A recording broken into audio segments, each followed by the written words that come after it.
राधे राधे प्यारे भक्तों, मन को शांत करो थोड़ी देर के लिए। अपनी सारी चिंताएं, सारे डर, सारा बोझ भगवान के चरणों में रख दो। आज जो विषय हम समझने जा रहे हैं वह केवल ज्ञान नहीं है, ये अनुभव है, ये जीवन की सच्चाई है। और ये वह दर्पण है जिसमें तुम अपने टूटे हुए दिल को देखकर उसे समझ भी पाओगे और उसे ठीक भी कर पाओगे।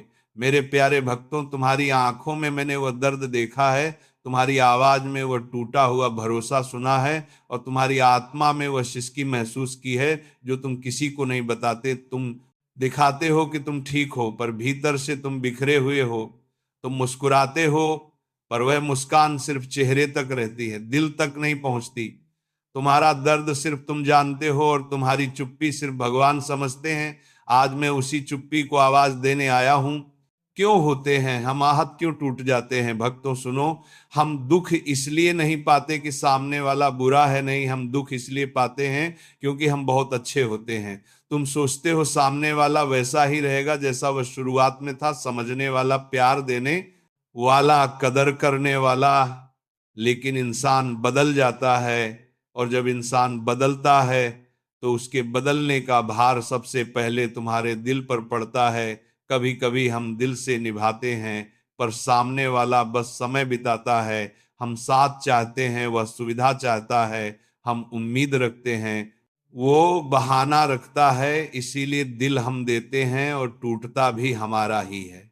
जिसे हमने जितना महत्व दिया उतनी ही चोट मिली।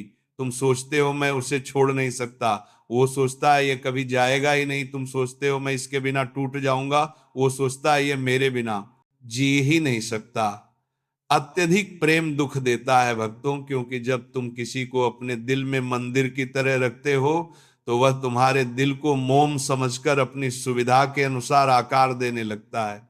ध्यान रखना, जिसे तुम ऊपर उठाते हो वही अक्सर तुम पर चढ़कर चला जाता है। कुछ लोग समंदर जैसे गहरे होते हैं और कुछ तालाब जैसे उथले। समंदर गहराई से प्रेम करता है, तालाब ऊपर ऊपर तैरता रहता है। जब गहराई और सतहीपन का मिलन होता है तो चोट हमेशा गहराई को लगती है। कभी कभी भगवान किसी व्यक्ति को तुमसे दूर करवाना, बचका रहता माना, चुना तपता रहता है। कुछ लोग उनको वो तार है देते हैं, क्योंकि वह व्यक्ति तुम्हें रोक रहा होता है तुम्हारे सही मार्ग से, तुम्हारी आध्यात्मिक उन्नति से, तुम्हारे वास्तविक उद्देश्य से। तुम सोचते हो वह चला गया, मैं अकेला हो गया। भगवान कहते हैं मैंने तुझे बचा लिया। तू आज नहीं समझेगा पर कल समझ जाएगा। कभी कभी जिसे हम खोते हैं वो खोने योग्य ही होता है, और जिसे भगवान देते हैं वो सदा के लिए होता है। प्रेम बराबर नहीं होता। तुम 100% हो, वो 30% है। तुम निभाने आए थे, वो आजमाने आया था। जहां प्रेम असंतुलित होता है वहां दुख अनिवार्य होता है। भगवान चाहते हैं कि तुम मजबूत बनो। कभी कभी दिल टूटना भी दैवीय योजना होती है। तुम एक छोटे से बंधन में अटके हुए थे, जबकि भगवान तुम्हें कहीं बड़ा, कहीं उज्जवल और कहीं पवित्र भविष्य देने वाले थे। जिसका हृदय कोमल होता है, दर्द उसे ही गहरा लगता है। पत्थर पर पड़ा वार कुछ नहीं बिगाड़ सकता, पर फूल पर हल्का स्पर्श भी पंखुड़ी गिरा देता है। तुम वही फूल हो जिसने सुगंध दी और बदले में टूट गया। पर फूल की प्रकृति सुगंध है और कांटे की प्रकृति चुभना गलती। फूल की नहीं गलती, बस इतनी कि फूल ने कांटे को अपना समझ लिया। रिश्ते दो कारणों से टूटते हैं। एक, जब एक व्यक्ति मेहनत करता है और दूसरा केवल उम्मीद दो। जब एक प्रेम करता है और दूसरा स्वार्थ। तुम भावनाएं लेकर आए थे, वह फायदे लेकर आया था। जहां इरादे अलग होते हैं वहां रास्ते भी अलग हो जाते हैं। कई बार भगवान तुम्हारी जिंदगी को खाली कर देते हैं, लोग चले जाते हैं, रिश्ते टूट जाते हैं, क्योंकि भगवान चाहते हैं कि सही लोग तुम्हारी जिंदगी में आए। जब तक अलमारी पुरानी चीजों से भरी रहती है, नई चीजें नहीं आ सकती। ठीक उसी तरह जब दिल गलत लोगों से भरा हो तो सही व्यक्ति के लिए जगह कहाँ। बहुत लोग सोचते हैं वो चला गया, अब जिंदगी खत्म। नहीं भक्तों, यही वह क्षण है जब भगवान तुम्हें पुनर्जन्म देते हैं, नई सोच, नई शक्ति, नई जागृति के साथ। दर्द तुम्हें कमजोर करने नहीं आता, तुम्हें दिव्य बनाने आता है। बहुत लोग पूछते हैं मैंने प्रेम में क्या गलती की? तुमने कोई गलती नहीं की, तुमने प्रेम किया और प्रेम हमेशा सही होता है। गलती बस इतनी कि जिस आत्मा से प्रेम किया वह तुम्हारे स्तर की नहीं थी, तुम्हारा दिल मंदिर था, और तुमने उसमें ऐसे लोगों को आने दिया जो जूते उतारना भी नहीं जानते थे। अब सुनो, अपनी आत्मा को कैसे बचाओ। एक, लोगों को दिल में जगह देने से पहले भगवान से पूछो। दो, अपनी सीमाएं बनाओ, बहुत ज्यादा उपलब्ध मत रहो। तीन, जिसे जाना हो जाने दो। चार, अपनी कीमत पहचानो, तुम कभी भी सस्ता विकल्प नहीं थे। पांच, मन को भगवान से जोड़ो ताकि किसी इंसान के कारण तुम कभी न टूटो। भक्तों, अब मैं तुम्हें वह समझ देना चाहता हूं जो तुम्हारी आत्मा को स्थिर करेगी और तुम्हारे मन को इतना मजबूत बना देगी कि कोई परिस्थिति, कोई व्यक्ति, कोई व्यवहार तुम्हें कभी हिला न सके। सबसे पहले ये जान लो कि तुम टूटते नहीं हो, बस तुम्हारी उम्मीदें टूटती हैं। तुम खत्म नहीं होते, बस तुम्हारा भरोसा आहत होता है, और भरोसा का टूटना ही सबसे बड़ी पीड़ा देता है। लेकिन ये वही पीड़ा है जो आत्मा को जागृत करती है। भगवान जब किसी का भरोसा टूटने देते हैं तो इसलिए कि वो इंसान भरोसे के योग्य नहीं भी था। भगवान जानते हैं कौन तुम्हारे मार्ग का प्रकाश है और कौन तुम्हारे मार्ग की रुकावट है। तुम केवल वर्तमान देखते हो, भगवान संपूर्ण भविष्य देखते हैं, इसलिए वह जिसे हटाते हैं वह हमेशा तुम्हारे भले के लिए हटाते हैं। याद रखना, भगवान किसी को भी तुम्हारी जिंदगी से बिना कारण नहीं निकालते। भगवान जब भी किसी को दूर करते हैं, दो में से एक कारण जरूर होता है। या तो वह व्यक्ति तुम पर बोझ बन चुका होता है, या वह तुम्हारे भाग्य में नहीं होता। इसलिए उसे जाने देना ही सबसे बड़ा समाधान है। भक्तों, जो लोग तुम्हें छोड़कर चले गए वह तुम्हारी किस्मत नहीं थे। तुम्हारी किस्मत वह है जिसे भगवान तुम्हें देंगे, क्योंकि भगवान कभी भी खाली स्थान खाली नहीं रखते।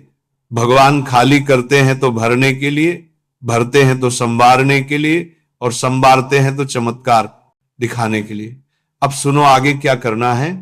अपने मन को धीरे धीरे उस अवस्था में लाना है जहां लोग तुम्हारे सुख दुख का निर्णय न करें, जहां तुम्हारी हंसी किसी के आने पर न हो और तुम्हारी उदासी किसी के जाने पर न हो। वह अवस्था जहां तुम्हारा मन को केवल भगवान के चरणों से प्रभावित हो, क्योंकि जब मन भगवान से जुड़ता है तब मन टूटता नहीं, बनता है, बिखरता नहीं, समरता है, रोता नहीं, चमकता है। दुख तुम्हें कमजोर नहीं कर पाता, क्योंकि मन का स्वामी इंसान नहीं भगवान हो जाता है। भक्तों, जब तुम्हारा मन काम किसी इंसान के हाथ में होता है तब तुम गुलाम हो, पर जब मन भगवान के हाथ में होता है तब तुम मुक्त हो। मुक्त मन ही सच्चा मन है, और वही मन सबसे सुंदर जीवन बनाता है। अब सुनो एक बहुत गहरी बात जो ध्यान से समझना भक्तों। जब तक तुम किसी के बिना खुद को अधूरा मानते रहोगे, तब तक संसार तुम्हें अधूरा ही मानता रहेगा। जब तक तुम खुद को किसी और के सहारे के बिना कमजोर समझोगे, तब तक हर रिश्ता तुम्हारी मजबूरी बन जाएगा। पर जिस दिन तुमने यह स्वीकार कर लिया कि तुम्हारी पूर्णता किसी इंसान से नहीं बल्कि भगवान से है, उसी दिन से तुम्हारा दुख खत्म होने लगता है। क्योंकि जो भगवान से जुड़ता है वो कभी टूटा नहीं रहता। अब तुम पूछोगे महाराज कैसे जुड़े भगवान से, तो सुनो, भगवान से जुड़ना कठिन नहीं है। बस 5 चीजें अपने जीवन में उतार लो। 1, हर दिन कुछ पल लेकर अनदेखा, चुप रहो और अपनी आत्मा से बात करो। 2, रोज एक बार कृष्ण का नाम लो, चाहे 1 मिनट ही सही पर प्रेम से लो। 3, अपने अंदर किसी के लिए भी बद्दुआ मत रखो, जो गया उसे आशीर्वाद देकर छोड़ दो। 4, अपनी ऊर्जा उन लोगों को दो जो तुम्हें सम्मान देते हैं। 5, प्रतिदिन मन में ये भाव रखो कि जो भी होगा भगवान की इच्छा से होगा और वही मेरे लिए श्रेष्ठ होगा। भक्तों, जब तुम अपने मन को इतना स्थिर कर लेते हो, फिर कोई तुम्हें तोड़ नहीं सकता। मजेदार बात यह है कि जो लोग तुम्हें छोड़कर गए थे वही लोग एक दिन तुम्हारी शांति देखकर शर्मिंदा होंगे, क्योंकि उन्हें एहसास होगा कि उन्होंने जिस व्यक्ति को छोड़ा वह इंसान नहीं, एक खजाना था। पर तुम उन्हें वापस मत लेना, क्योंकि जो आत्मा एक बार तुम्हारे दर्द की कीमत नहीं समझी, वह दोबारा आने पर भी उस कीमत को नहीं समझेगी। भगवान तुम्हें उस इंसान से मिलाएंगे जो न केवल तुम्हारी कद्र करेगा, बल्कि तुम्हारी आत्मा की रोशनी को पहचानेगा और तुमसे दूर जाने का विचार भी नहीं करेगा। भक्तों, एक दिन ऐसा आएगा जब तुम्हारा दर्द तुम्हारी ताकत बन जाएगा, तुम्हारी आंसू तुम्हारा प्रकाश बन जाएंगे और तुम्हारी चोट तुम्हारी पहचान बन जाएगी।